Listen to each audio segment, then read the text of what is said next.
السلام علیکم ورحمۃ اللہ وبرکاتہ۔ آج حضرت عبداللہ بن سلام رضی اللہ تعالی عنہ کی حدیث بیان کرنی ہے۔ حضرت عبداللہ بن سلام رضی اللہ تعالی عنہ کہتے ہیں کہ جب آپ صلی اللہ علیہ وسلم مکہ مکرمہ سے ہجرت کر کے مدینہ منورہ تشریف لائے تو آپ صلی اللہ علیہ وسلم کی آمد پر بہت سارے لوگ عالم اطراف سے جمع ہو گئے اور آپ صلی اللہ علیہ وسلم کی زیارت کے لیے مشتاق تھے۔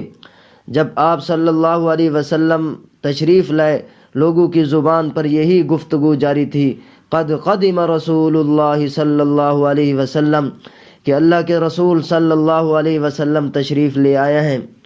حضرت عبداللہ بن سلام رضی اللہ تعالی عنہ کہتے ہیں میں بھی آیا تاکہ میں بھی آپ صلی اللہ علیہ وسلم کی زیارت کروں۔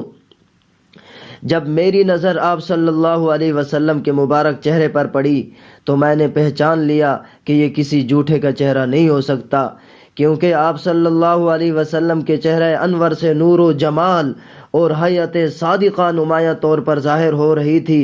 یتلألأ وجہہ تلألؤ القمر لیلۃ البدر، آپ صلی اللہ علیہ وسلم کا چہرہ انور اس طریقے سے چمکتا تھا جس طرح 14ویں رات کا چاند چمکتا ہے۔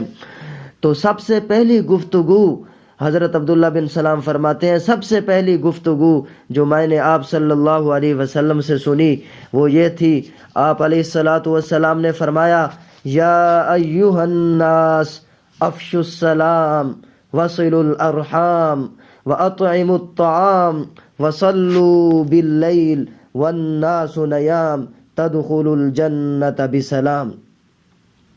اس حدیث شریف میں سلامتی کے ساتھ جنت میں داخل ہونے کے لیے چند اعمال رسول اللہ صلی اللہ علیہ وسلم نے بتائے ہیں۔ نمبر 1، اے لوگو تم سلام کو عام کرو، وصلوا الارحام، اور اپنے رشتہ داروں کے ساتھ صلہ رحمی کرو، اور تم لوگوں کو کھانا کھلاؤ، اور رات کو اس وقت نماز پڑھو جب لوگ سو رہے ہوں، تو تم سلامتی کے ساتھ جنت میں داخل ہو جاؤ گے۔ تو میرے محترم بزرگوں اور دوستو، غور کیجئے کتنے آسان ہیں یہ 4 کام۔ نمبر 1، جس سے ملیں سلام کریں، چاہے اجنبی ہو چاہے جاننے والا ہو، ہر ایک سے سلام کریں۔ نمبر 2، رشتہ داروں سے اچھا سلوک کریں، اگر کہیں اونچ نیچ ہو جائے تو فوراً ایک دوسرے سے معافی مانگ لیں اور ایک دوسرے کو صدق کے دل سے معاف کر دیں۔ نمبر 3، جس قدر ممکن ہو لوگوں کو کھانا کھلائیں، غرباء کو، فقراء کو، یتیموں کو کھانا کھلائیں اور ان کی مدد کریں۔ نمبر 4، تہجد کی نماز پڑھیں۔ اپنے دل میں ہر ایک کے لیے سلامتی پیدا کریں، اس لیے کہ ہم سب السلام جل جلالہ کے بندے ہیں۔ اللہ تبارک و تعالی سے امید ہے کہ اللہ تعالی ہم سب کو اس پر عمل کرنے کی توفیق عطا فرمائے اور ہم سب سلامتی کے ساتھ جنت میں داخل ہو جائیں۔ وآخر دعوانا ان الحمد للہ رب العالمین۔